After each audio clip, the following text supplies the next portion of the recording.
어떤 삶을 살고 있더라도 당신은 행복해질 권리가 있습니다.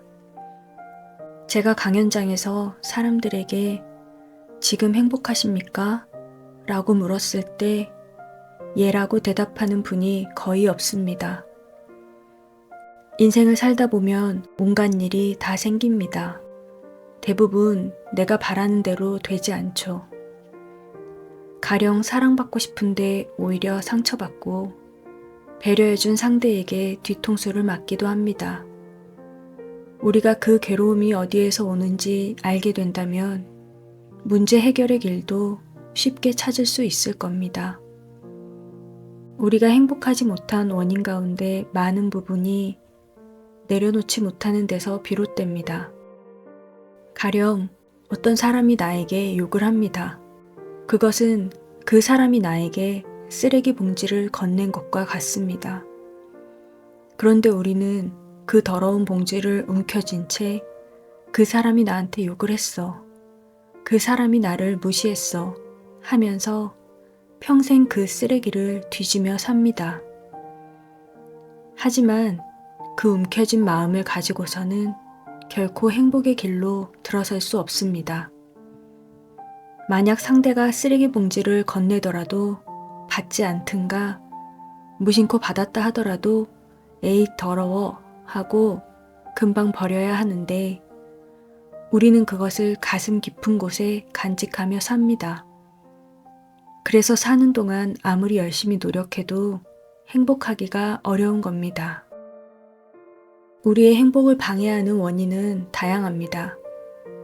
내 생각에 사로잡혀 스스로 괴로움을 확대 재생산하는 것일 수도 있고 채워지지 못한 욕구 탓일 수도 있고 어쩌면 공정하지 못한 사회 탓일 수도 있겠죠.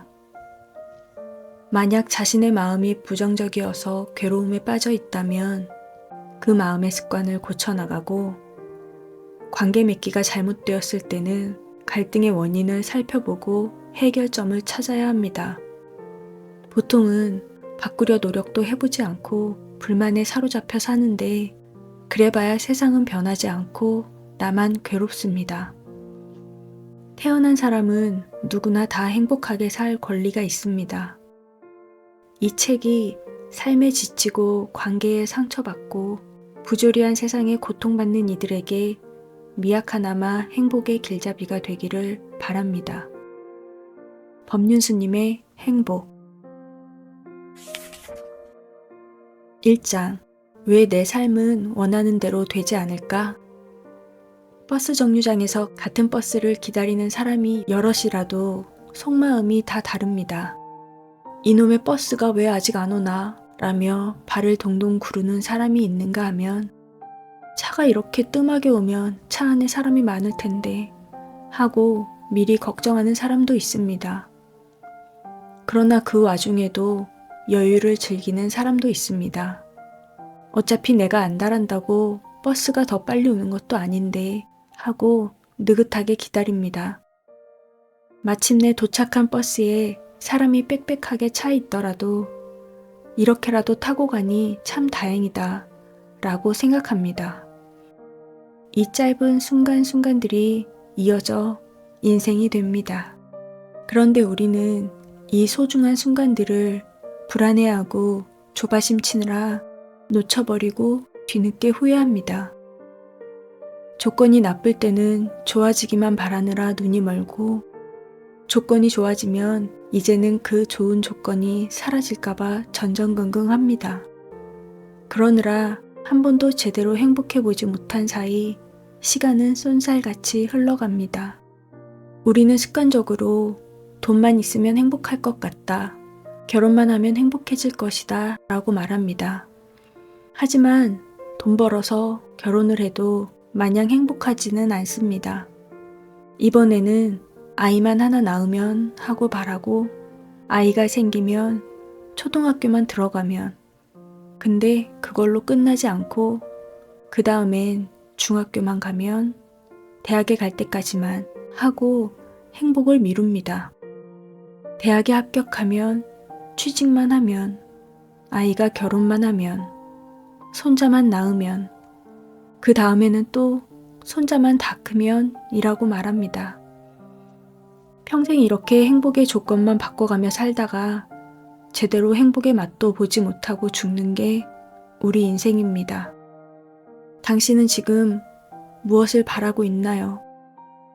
부와 명예와 가족과 친구는 고통의 원인도 아니고 행복의 조건도 아닙니다. 우리가 어떤 때는 그것 때문에 행복하다고 했다가 또 어떤 때는 그것 때문에 괴롭다고 하는 겁니다. 그렇게 양극단을 오락가락해서는 괴로움에서 결코 벗어날 수 없습니다. 만약 결혼해서 가정이 있다면 이런저런 고민하지 말고 이렇게 생각해 보세요. 배우자가 있고 집이 있고 직장이 있고 천하에 부러운 게 없다. 내 인생이 최고다. 현재의 자기 삶을 긍정적으로 받아들이면 삶이 자유롭고 행복해집니다. 그래도 뭔가 이루고 싶은 목표가 있다면 무작정 앞만 보고 달리던 습관을 멈추어야 합니다. 자꾸 내일부터, 모레부터 하며 미루지 말고 지금 여기에서 내가 행복해야 합니다. 2장. 있는 그대로 괜찮다. 사람들은 세상이 자기 마음대로 되지 않는다고 불만이 많습니다. 그렇다면 자기 자신에게는 만족할까요? 대체로 자기 자신에게도 만족하지 못하는 것 같습니다. 겉보기에는 아무 문제가 없고 남들이 부러워할 조건을 갖춘 사람도 자신에 대해 만족하지 못하는 경우가 많습니다. 대체 무엇이 부족해서일까요? 우리가 자기 자신에게 불만을 갖는 것은 스스로에 대한 기대가 너무 높기 때문입니다. 기대는 높은데 현실의 자기 모습은 거기에 미치지 못하니 못마땅한 거죠. 자기 자신이 부족하다고 느끼는 사람들의 마음을 가만히 들여다보면 그 바탕에는 자신이 대단한 사람이거나 대단한 사람이 되어야 한다는 기대가 깔려 있습니다. 또 이런 자기의 자아상에 집착해서 자기를 우월하게 여깁니다. 그런데 현실의 자기가 그만큼 따라주지 않으니 답답해하는 것이죠. 그러다 보면 어느 때는 남을 탓하며 원망했다가 어느 때는 자기 자신의 무능력을 한탄하기도 합니다. 어떤 분이 좋은 부모, 좋은 환경을 만나지 못해 억울한 마음이 들다가도 그런 자신에 대한 죄책감이 힘들다며 이렇게 물었습니다. 지금까지 불우한 집안과 무능력한 부모를 원망하며 살았는데 최근에 기도를 시작하며 부모님에 대한 원망하는 마음이 사라졌습니다. 그런 마음을 가져서 죄송하다는 생각에 참회도 많이 했습니다. 그런데 이제는 이런 제 모습이 자꾸 못마땅하게 느껴져서 의기소침해지고 죄책감도 듭니다. 스스로를 질책하고 억압하는 것 같기도 합니다. 어떻게 하면 있는 그대로의 제 모습을 편안하게 받아들일 수 있을까요? 부모님을 원망하다가도 그래, 부모님이 나에게 많은 것을 주셨는데 그동안 내가 바보같이 원망만 했구나 하고 참회했다면 거기서 끝나면 됩니다. 원망했던 나를 질책하는 것은 병을 고친 게 아니라 탓하는 대상이 부모에게서 나에게로 옮겨진 것에 불과합니다. 부모를 원망하는 것이 수행이 아니듯 이미 지나간 나의 어리석음을 움켜쥐고 나는 왜 그렇게 어리석었을까 하고 끊임없이 자책하는 것도 수행자의 자세가 아닙니다. 자꾸 자기를 질책하다 보면 마음이 우울해지고 점점 심해지면 우울증에 걸릴 수 있습니다. 우울증은 깊은 늪과 같아서 어떤 생각에 사로잡히기 시작하면 순식간에 빠져들어 그 생각이 현실처럼 느껴집니다. 그럴 땐 머리를 흔들고 생각의 늪에서 빠져나와야 합니다. 앉아 있을 때 우울한 생각이 나면 벌떡 일어나고 서 있다가 우울한 생각이 일어나면 움직여서 분위기를 바꿔야 합니다. 우울한 생각에 빠져들 틈을 주지 말고 망상의 늪에서 재빨리 빠져나와야 합니다. 우리는 현실에 있는 자기를 자의식이 원하는 수준까지 끌어올려야만 발전이라 생각합니다. 그러나 아닙니다. 그렇게 생각하면 자기 자신에 만족할 때까지 너무나 힘들고 어렵습니다. 행복은 현재의 자기 상태를 있는 그대로 받아들이는 데서 시작됩니다. 나는 원래 이 정도 되는 사람이라는 걸 인정하고 또 긍정하면 되는 겁니다. 넘어지면 넘어지는 것이 나고 성질내면 성질내는 것이 나입니다. 그런데 나는 쉽게 넘어지거나 성질내는 사람이 아니라고 생각하기 때문에 그런 자신을 보는 것이 괴로운 겁니다. 내가 생각으로 그려놓은 자아상을 움켜쥐고 고집하니 현실의 내가 못마땅한 겁니다. 현실의 나는 좋은 것도 아니고 나쁜 것도 아닙니다. 다만 자아상을 현실의 나보다 크게 그려놓으면 내가 부족하게 느껴지고 좀 작게 그려놓으면 대단하게 느껴지는 것 뿐입니다. 나는 이런 사람이 되어야 한다. 나는 실수하면 안 된다. 나는 미워하면 안 된다. 이런 식의 자기 규정은 다 허상입니다. 머릿속으로 그려놓은 자아상과 현실의 내가 별 차이가 없어야 정신적으로 건강합니다. 이런 사람은 어려운 문제에 부딪혀도 쉽게 주저앉지 않습니다. 내가 이 문제에 대해서는 잘 모르는구나. 지금부터 연구해서 극복해야겠다. 이렇게 자기 자신을 인정하고 긍정하면서 자신의 변화를 위해 조금 더 노력하면 됩니다. 결국 우리 인생은 관점을 어떻게 잡느냐에 따라 행복도가 크게 달라집니다.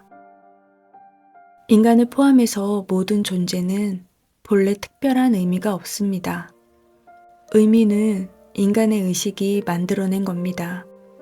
가치가 있다, 없다, 선하다, 악하다, 잘한다, 못한다 하는 것은 다 인간의 의식이 만든 겁니다. 마치 누에가 제 입에서 나온 실로 고치를 만들고 그 속에 갇혀 살듯이 인간은 공연히 뭘 만들어 놓고 거기에 매달려 살고 있습니다.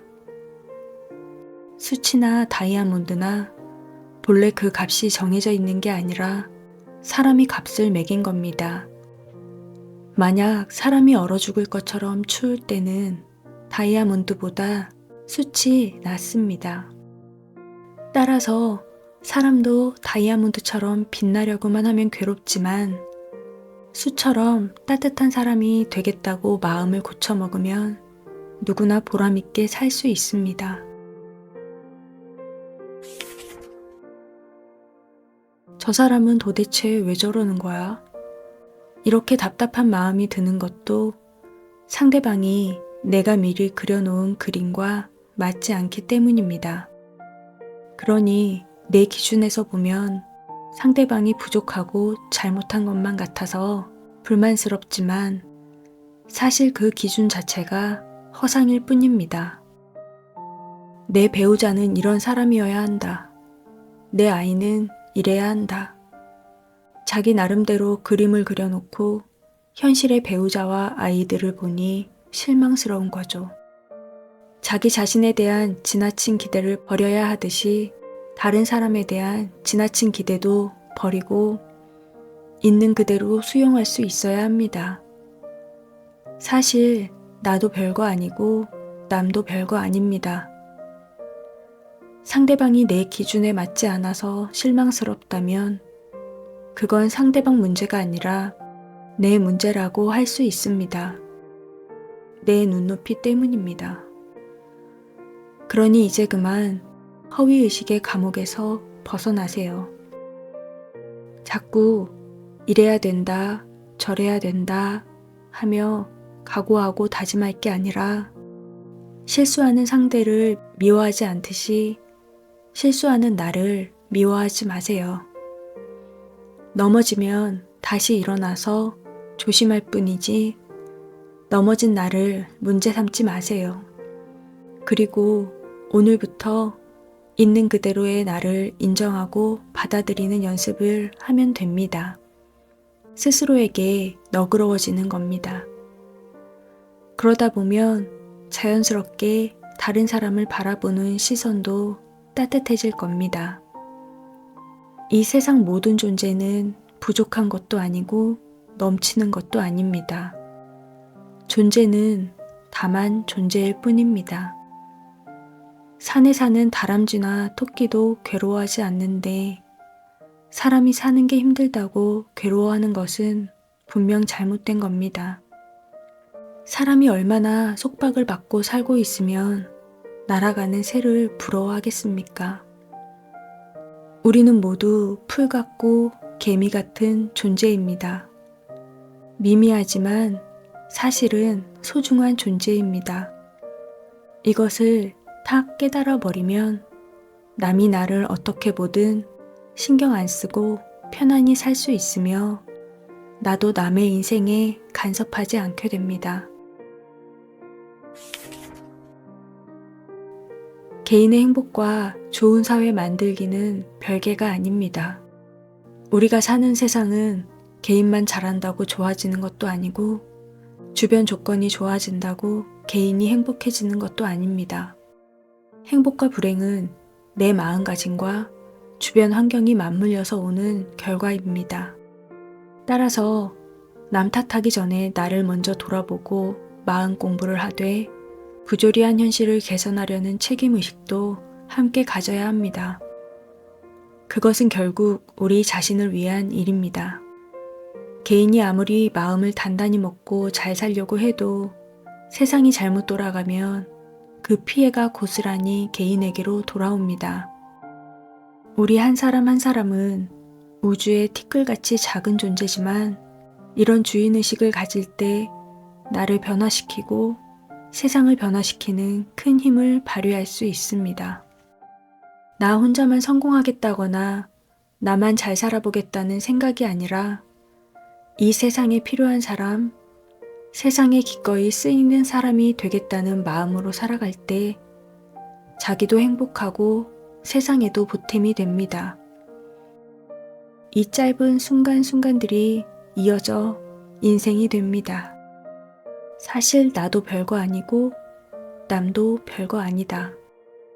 자기 자신에 대한 지나친 기대를 버리고 다른 사람에 대한 지나친 기대도 버리고 있는 그대로를 받아들이자. 내용이 길어서 다음 시간에 조금 더 소개해 드릴게요. 따뜻한 위로가 필요한 밤, 선책방.